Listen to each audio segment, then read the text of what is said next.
আর প্রায় 22টা স্টেট সফর করলাম কয়েক বছর মিলাইয়া। তো একবার আমার প্রোগ্রাম হলো ক্যালিফোর্নিয়া, লস অ্যাঞ্জেলেস। এখানে আমার 3 দিন প্রোগ্রাম। তারা একটা দিন আমাকে রাখলো সাইট সিন দেখার জন্য। আমাকে নিয়ে গেল লস অ্যাঞ্জেলেস থেকে স্যান ডিয়েগো হচ্ছে প্যাসিফিক ওশানের পাশে। এইখানে আছে সি ওয়ার্ল্ড, অর্থাৎ সমুদ্রের মধ্যে যা কিছু আছে তা তারা সেখানে উঠায় রাখছে। বিশাল জায়গা, দেখতে অন্তত 4 দিন লাগে পুরা এলাকা দেখতে। তা আমার হাতে সময় 5 ঘন্টা আমাকে দেখতে হবে। আমি বললাম গুরুত্বপূর্ণ জিনিসগুলি আমারে দেখাও। তো নিয়ে গেল। এই আপনাদের মাঠটা যত বড়, এরকম একটা বড় পুকুর, সেই পুকুরের মাঝখানে আছে একটা ওয়াল, আর ঠিক মাঝখানে আছে একটা মঞ্চ, আর 10,000 লোক বসতে পারে এরকম একটা গ্যালারি। ওরকম একটা গ্যালারিতে আমাকে বসালো টিকিট কাটায়া। ওখানে মাছের খেলা দেখানো হবে।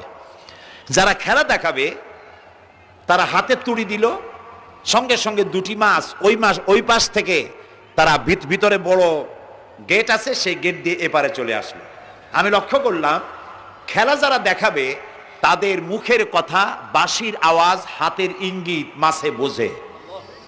মাছটার বুকটা সাদা, একদম সাদা, আর পেছনের দিকটা কালো। যখন উঁচু হয় তখন মনে হয় কোনো সৌদি প্রিন্স হবে। কালো কাপড় গায়ে দেয় সাদা জামার উপরে, ঠিক ওরকম মনে হয়। তো যারা খেলা দেখাবে তারা এভাবে হাতে তালি দিল, মাছেও তার 2টি পাখা নিয়ে হাতে তালি দিল, ওয়েলকাম করলো দর্শকদেরকে। অনেকগুলি খেলা দেখালো এই মাছ। এক একটা খেলা দেখাইয়া যখন স্টেজের সামনে গিয়া মাছ হা করে, তখন বড় বড় বালতির ভিতরে ছোট ছোট মাছ আছে, এই মাছগুলি 2-3 বালতি তার মুখের মধ্যে ঢুকায় দেয়।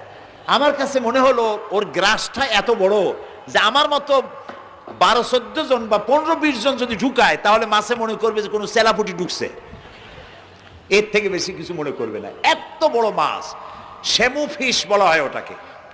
এরপরে দেখলাম তিমি মাছ, নীল জাতীয় তিমি, যে তিমিগুলি খুব কম পাওয়া যায় মহাসমুদ্রে, এগুলি থাকে। এক একটা নীল তিমির ওজন 5,000 টন পর্যন্ত হতে পারে। এর যে বাচ্চা হয় সে বাচ্চায় দুধ খায়। তিমি হচ্ছে স্তন্যপায়ী প্রাণী। যে বাচ্চা হইল যেদিন হয় সেদিন থেকেই বাচ্চার 50 থেকে 60 মণ দুধ লাগে। কে খাওয়ায়? সুবহানাল্লাহ। দুনিয়ার কোনো গভর্নমেন্ট খাওয়ায় না।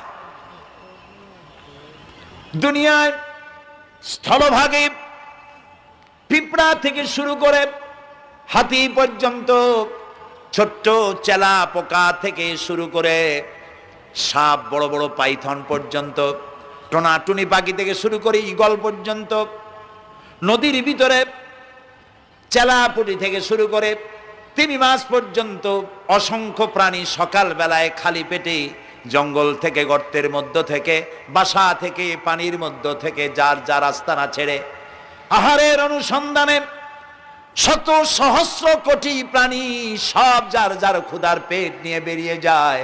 আল্লাহ রাব্বুল আলামিন বলেন, সন্ধ্যা হতে না হতে সবগুলির পেট ভরাইয়া যার যার বাসায় আমি ভিড়াইয়া দেই। ইন্নাল্লাহা হুয়ার রাজ্জাকু যুল কুওয়াতিল মাতিন। খেতে দেওয়ার মালিক কে? সেই আল্লাহর এই গুণকে, এই গুণাবলীকে বিশ্বাস করতে হবে। খেতে দেওয়ার মালিক তিনি কেবলমাত্র। সন্তান হয় না, দেওয়ার মালিক কে? বলেন জোরে। হাসাবার মালিক কে? কাঁদাবার মালিক কে? সুখ দেওয়ার মালিক কে? দুঃখ থেকে উদ্ধার করার মালিক কে? হায়াতের মালিক কে? মওতের মালিক কে? ফাআলুন লিমা ইউরিদ। যা খুশি তাই তিনি করতে পারেন। সুবহানাল্লাহ বলে। কোন? কাফ আর নুন, 2টি অক্ষর। যখন যা ইচ্ছে করেন হয়ে যায়। আল্লাহর এই গুণকে বিশ্বাস করলে মানুষ শিরক থেকে বাঁচতে পারবে। মাজার মুখী হবে না মুসলমান, মসজিদ মুখী হবে তখন। আজ আমার মুসলমান একদিকে নামাজও পড়ে আর একদিকে মাজারের কাছে গিয়ে দুর্বল হয়ে যায়। আছে না? আছে কি না? মাজারগুলির কাছে গিয়ে সাহায্য কামনা করে। আমার নিজের চোখে দেখেছি মাজারে গিয়ে কিভাবে সেজদা দেয় কবরকে। বলেন নাউযুবিল্লাহ। আল্লাহ ছাড়া কাউকে রুকু সেজদা করা যায় না। যা চাবার আল্লাহর কাছে চাইতে হবে। ওয়াইজা সাআলতা ফাসআলিল্লাহ ওয়াইজা ইসতাআনতা ফাসতাইন বিল্লাহ। যা কিছু চাওয়ার আল্লাহর কাছে চাও, যা কিছু বলার আল্লাহকে বলো। সব কিছু করার মালিক তিনি। সুবহানাল্লাহ বলেন। এই জন্য মাজারের সাথে মুসলমানদের সম্পর্ক হবে না, মুসলমানদের সম্পর্ক হবে মসজিদের সাথে। কিসের সাথে বলেন জোরে? আপনি কোন অসুবিধায় পড়েছেন, মাজলুম হয়েছেন, অত্যাচারিত হয়েছেন, চাকরির সমস্যা হয়েছে, ঘরে খাবার নাই, অসুখ বিসুখ হয়েছে, নানান ধরনের সমস্যায় পড়েছেন, কোনো মাজার নয়, কোনো পীর নয়, মসজিদের ভিতরে চলে যান, উজু করে মসজিদে ঢুকে 2 রাকাত কাজায়ে হাজাতের নামাজ পড়েন। রাসূলুল্লাহর উপরে যখনই বিপদ হতো তিনি নামাজে দাঁড়ায় যেতেন। সুবহানাল্লাহ বলো। আপনি কেন যাবেন একটা কবরের কাছে? আপনার সাহায্য কামনার জন্য কোনো পীর নয়, আপনার সাহায্যের জন্য কোনো কবর নয়, সাহায্য পাওয়ার জন্য কে? আল্লাহ চান আপনার ঈমানটা খালেস হোক। আল্লাহ তাআলা এটা বরদাস্ত করতে পারেন না যে মানুষ কারো কাছে গিয়া আরেকজনের কাছে গিয়ে নথি স্বীকার করুক। আল্লাহ সহ্য করেন না। ইন্না শিরকা লাযুলমুন আযীম। শিরক হচ্ছে মস্ত বড় জুলম, অত্যাচার। আল্লাহ সব থেকে অপছন্দ করেন কোন গুনাহ বলেন? শিরক। আল্লাহ সহ্যই করেন না। কেন করেন না? একটা যুক্তিতে আসে। যারা বিবাহ করেছেন তাদের স্ত্রী যদি স্বামীর সাথে যে ধরনের হাসি খুশি প্রেমের আদান প্রদান করে, স্বামী ছাড়া যদি আরেকজন পুরুষের সাথে এরকমের ভাব বিনিময় করে, ফোনে কথা বলে, প্রেম করে, খুব সুন্দর করে ভালোবাসা দিয়ে যদি চিঠি লেখে অন্য পুরুষের কাছে, অথবা প্রেম নিবেদন করে, তাহলে স্বামীদের অবস্থা কেমন হবে বলেন? এইটার জবাব দিতেও যদি দেরি হয় তো খুবই কুলক্ষণ। হ্যাঁ, ভয়ানক হবে, ভয়ানক হয়ে যাবে। নিজের চরিত্র যতই যা হোক, বউর চরিত্র ভালো চাই। আচ্ছা বলেন তো, স্ত্রী আপনার সঙ্গে যেভাবে প্রেমের হাসি হাসে, প্রেম নিবেদন করে, ওই রকম আরেকটা পুরুষের কাছে সাথে করলে আপনার সহ্য হয় না কেন? আপনি স্ত্রীর উপরে আপনার অধিকারটা কতখানি, কি জন্যে? আপনার স্ত্রীর যে হাসি, যে মিষ্টি হাসি, যা আপনার প্রাণ কেড়ে নেয়, ওই হাসিতে আপনার কোনো অবদান আছে বলেন? তার যে টানা টানা চোখ, সুন্দর ভ্রু, মাথায় অনেক লম্বা চুল, শরীরটা সুন্দর, যৌবন, রূপ, এর ভেতরে আপনার কোনো অবদান আছে? হ্যাঁ আছে, একটু তো আছেই। আপনি যে মুখ দিয়ে বউটা হাসে, সেই ঠোঁটে একটু লিপস্টিক লাগাইছেন। যে চোখের জন্য আপনি পাগল, সেই চোখে একটু কাজল লাগাইছেন।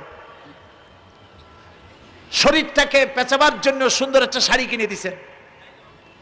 একটা শাড়ি দিয়ে, একটু লিপস্টিক কিনে দিয়ে, চুলের একটা ক্লিপ কিনে দিয়ে, একটা ভালো শাড়ি কিনে দিয়া স্ত্রীর উপরে যদি এত অধিকার আছে যে কোনদিন মৃত্যু পর্যন্ত কোন প্রেমের হাসি, ভালোবাসার আদান প্রদান আপনি ছাড়া আর কারোর সাথে করতে পারবে না, এইটা যদি আপনার অধিকার এভাবে প্রতিষ্ঠিত হয়, তাহলে এই হাসি যিনি দিলেন, এই দাঁত, এই সুন্দর চোখ, এই রূপ, এই যৌবন যে আল্লাহ তাআলা দিলেন, তার সামনে কোনো পীর অথবা কবরের সামনে যদি হাত পাতে আল্লাহ বরদাস্ত করেন না। কথা কি বুঝে আসছে? কথা বুঝে আসছে? আলহামদুলিল্লাহ বলেন। আলহামদুলিল্লাহ। বুঝলেই আমাদের কষ্ট সার্থক। আলহামদুলিল্লাহ বলি। আমরা যেন আল্লাহরে চিনতে পারি, বুঝতে পারি। আমার বিশ্বাস করুন, কোরআন আমার সামনে, আল্লাহর কসম, কোন জীবিত পীর, কোন মৃত্যু পীর আমার ভাগ্যের ভালো বা মন্দ করার কোন অধিকার রাখে না, রাখে না, রাখে না। কোন পীর ফু দিয়ে আমার ভাগ্যকে ভালো বানাই দিতে পারবে না, পারবে না। এবং আমার একটা চুলও বাঁকাও করতে পারবে না। খাইরিহি ওয়া শাররিহি মিনাল্লাহি তাআলা। আমার ভালো, আমার মন্দ করার একমাত্র মালিক কে? আল্লাহ। এক আঙ্গুল আকাশের দিকে উঁচু করে চিৎকার দিয়ে বলুন, কে? আবার বলেন, আবার বলেন, আবারও বলুন। হাত নামা। আল্লাহ কবুল করুন, বলেন আমিন। আমার এই বক্তব্য দিয়ে আমি কোনো পীরকে অমর্যাদা করছি না। পীর সাহেবদের কাছে পীর কোনো শরীয়তের শব্দ নয়। কোরআন এবং হাদিসে কোথাও পীর বলে কোনো শব্দ নাই। এটি ফার্সি শব্দ। এই শব্দের অর্থ হলো বৃদ্ধ। তো পীর যদি বিরুদ্ধ হয় ভালো কথা, তিনি যদি আলেম হন আরো ভালো কথা। কিন্তু বাপ পীর ছিল, উনিও সেই সুবাদে পীর, ইলেম নাই, তোনার নিজের কাছেই তো টর্চ নাই, আপনাকে অন্ধকারে উনিও ম্যানহোলের মধ্যে পড়বে, আপনারে নিয়ে পড়বে। আলেম হইতে হবে, পীর যদি হয় আলেম হইতে হবে, 1 নম্বর কথা। 2 নম্বরের কথা হলো তিনি ব্যবসায়ী হবেন না, ধর্মের নামে তিনি ব্যবসা করবেন না। তিনি মানুষকে হেদায়েতের পথ দেখাবেন, প্রয়োজনে জেলে যাবেন, প্রয়োজনে ফাঁসির মঞ্চে দাঁড়াবেন। তিনি নিজেকেই ইসলামের সব আমি করি, আর ইসলাম কারো কাছে নাই। যারা ইসলাম করলো 70-80 বছর ধরে, রাজনীতির পথ দেখালো, তারা ইসলামের দল না, ওনারটাই ইসলামের দল। এই ধরনের ফাজলামি বক্তব্য থেকে বিরত থাকতে হবে, এই ধরনের বেয়াদবিপূর্ণ বক্তব্য থেকে বিরত থাকতে হবে। আমার দোকানে খাঁটি ঘি পাওয়া যায়, আর কারো দোকানে খাঁটি ঘি পাওয়া যায় না।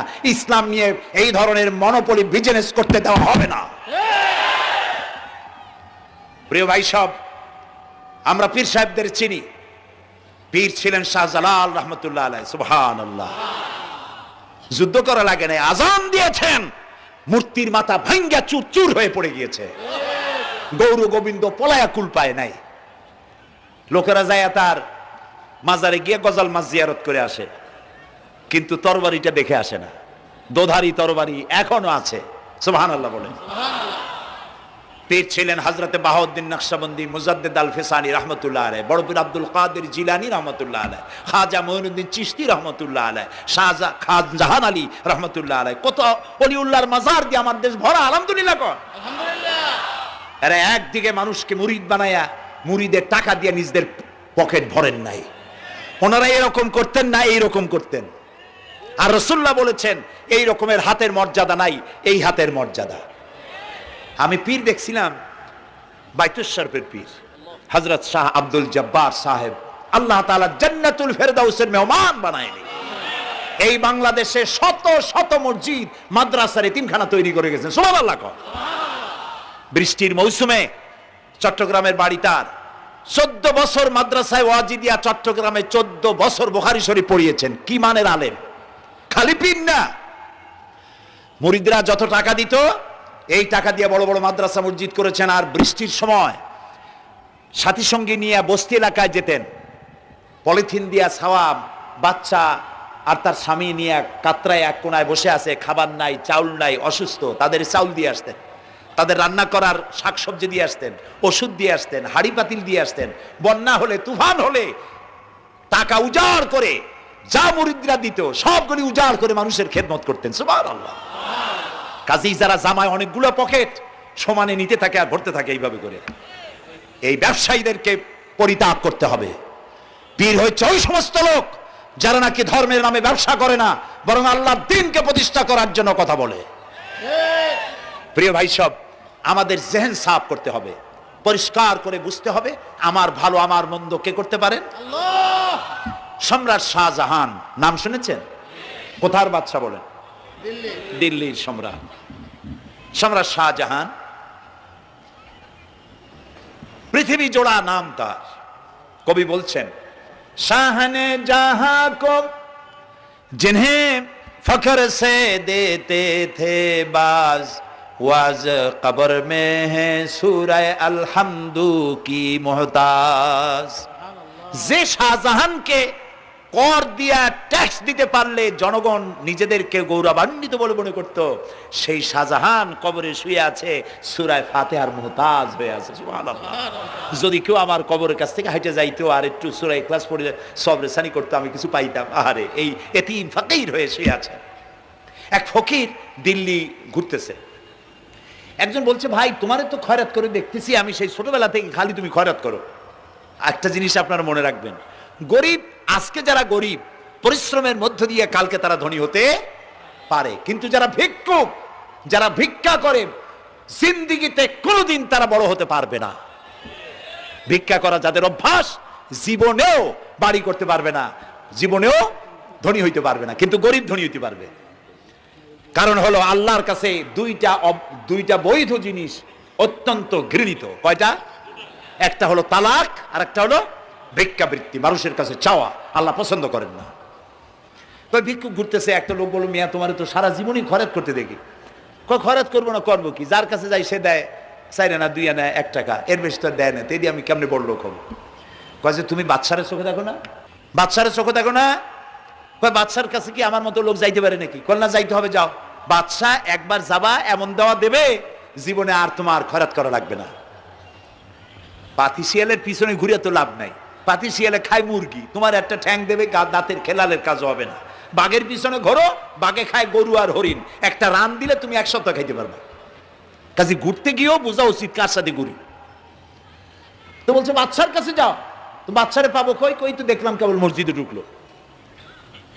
তারপরে ফকির গিয়ে দাঁড়ায় আছে বারান্দায়, দেখে যে উনি বাদশা ভেতরে বসে হাত তুলে আছে ভাবে, আর চোখ দিয়ে পানি পড়ে দাড়ি ভিজে ভিজে পড়তেছে। নামাজ শেষ করে, মোনাজাত শেষ করে বাদশা বেরিয়েছেন। কোন বাদশা? শাহজাহান। বাইরে আসার পর ফকির বলল আসসালামু আলাইকুম, বলে ফকির রওনা করছে। বাদশা বলে দাঁড়াও, তুমি যে রওনা করলা, তোমার তো ভিক্ষুক মনে হয়, আর লোকেরা যারা ভিক্ষুক না তারাও তো আমার কাছে চায়, আর তুমি তো ভিক্ষুক, চাইলে না কেন কিছু? ভিক্ষুক বলে জাহাপানা, আমি কিছু চাইতে এসেছিলাম আপনার কাছে, কিন্তু আপনার করুণ অবস্থা দেখে আমার জ্ঞানের চোখ খুলে গিয়েছে। আমি দেখতে পেলাম আমি যার কাছে চাইতে এসেছি, আমি তো কান্দি না, হাতও পাতি নাই। যার কাছে চাইতে আসলাম দিল্লির সম্রাট, আবার কোন সম্রাটের কাছে হাত পেতে ভিক্ষুকের মতো কি জানি চায়, আর চোখ দিয়া পানি পড়ে দাড়ি ভিজে ভিজে পড়ছে। আমার জ্ঞানের চোখ খুলে গেছে, দুনিয়ার বাদশার কাছে আর চাইবো না। বাদশা কান্দে যে বাদশার কাছে, তার কাছেই চাইবো। প্রিয় ভাই সব, এই জন্যে জিহ্ন সাফ করে ফেলুন। দুনিয়ার কোনো মানুষের জন্য, মানুষের কাছে নয়, কোনো কবরে নয়, কোনো কারো কাছে নয়, আল্লাহ তাআলার কাছেই আমরা নামাজের মধ্যে ঘোষণা করেছি, ইয়াকা না'বুদু ওয়া ইয়াকা নাস্তাঈন। আল্লাহ তাআলা তোমার একমাত্র ইবাদত করি, তোমার কাছেই সাহায্য চাই। কাজেই সাহায্য আল্লাহর কাছে। কার কাছে চাইবো বলে? আল্লাহ আমাদের ঈমান পোক্ত করে দিন। আমরা বলি আমিন, আমরা বলি আমিন। অসুখ বিসুখ হইলে পরে ধৈর্য ধরবেন। অনেক মানুষ আছে জ্বর হইলে কয় যে এত নামাজ পড়ি খালি জ্বর আমারই হয়, এত রোজা রাখি, ভালো ভালো কাম করি, আমার ছেলের অসুখ মোটে সারি না। এই জাতীয় কথা বলবেন না। মুমিনের পায়ে যদি কাঁটাও ফোটে, সওয়াব থেকে খালি নাই। ধৈর্য ধরতে হবে। কাঁটা ফুটছে, বলেন ইন্না লিল্লাহ।